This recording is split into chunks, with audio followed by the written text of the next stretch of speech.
Meu povo, beleza? Olha só. Não vem com essa de que eu passei dos 40, não adianta mais treinar. Cara, não adianta não, você precisa treinar. Eu falo para os outros que quando a gente chega nos 36 anos, né, estudos revelam que a gente tem uma queda hormonal. Estou falando principalmente do homem, tá? Tem uma queda hormonal. A testosterona começa a cair. 40 é certo. 50, irmão, você tem que estar com o freio de mão puxado, tem que ficar segurando o freio de mão para o carro não descer ladeira abaixo.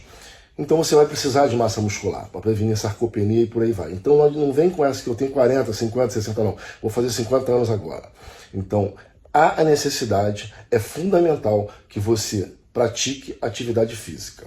Eu sempre vou sugerir a musculação.